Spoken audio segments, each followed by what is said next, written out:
হাজারো বছর ধরে আকাশ তার বিষণ্ণতা নিয়ে কাঁদে, তখন গিয়ে গালিবের মতো একজন কবি জন্মায়।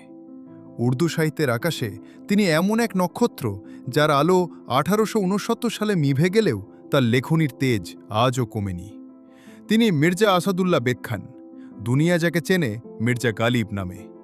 আজ আমরা জানব সেই মহান কবির জীবনের গল্প, যা ছিল একই সাথে রাজকীয় আভিজাত্য আর চরম দারিদ্র্যের এক অদ্ভুত সংমিশ্রণ।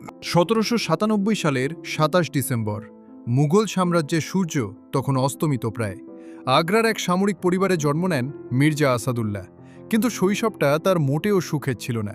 মাত্র 5 বছর বয়সে বাবা আবদুল্লাহ বেগ খানকে হারান। এরপর চাচা নসরুল্লাহ বেগের কাছে বড় হতে থাকেন। কিন্তু 9 বছর বয়সে চাচাও মারা যান। ছোটবেলা থেকেই অভিভাবকহীন গালিব আশ্রিত হলেন মামার বাড়িতে। সেখানেই শুরু হলো তার আরবি ও ফার্সি শিক্ষা। মাত্র 13 বছর বয়সে ওমরাও বেগমের সঙ্গে বিয়ে হয় গালিবের। বিয়ের পরই তিনি আগ্রা ছেড়ে চলে আসেন স্বপ্নের শহর দিল্লিতে। দিল্লি তখন কেবল শহর ছিল না, ছিল শিল্প, সাহিত্য আর রাজনীতির কেন্দ্রবিন্দু। গালিবের জীবন কাটে দিল্লির বল্লিমারান এলাকার এক ভাড়া বাড়িতে। তবে ব্যক্তিগত জীবনে তিনি ছিলেন এক ট্র্যাজিক নায়ক। তার 7টি সন্তান জন্মেছিল, কিন্তু দুর্ভাগ্যবশত একজনও বাঁচেনি। এই গভীর শোক গালিবের কবিতাকে দিয়েছে এক অন্যরকম হাহাকার আর গভীরতা। গালিবের রক্তে ছিল আভিজাত্য। তিনি নিজেকে সাধারণ কোনো কবি ভাবতেন না।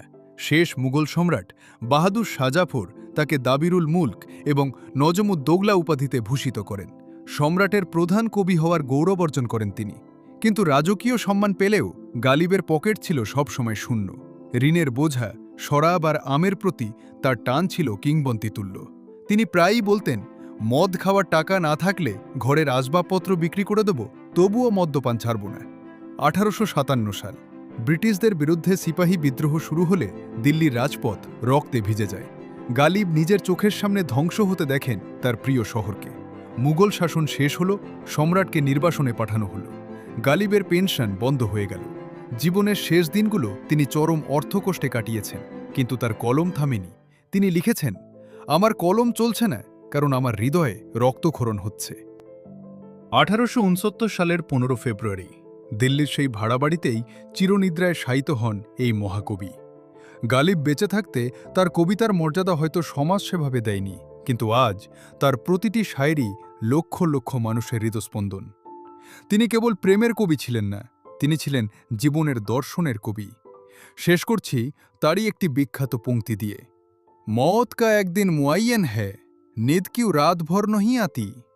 মৃত্যুর দিন তো সুনিশ্চিত, তবে কেন রাতভর ঘুম আসে না।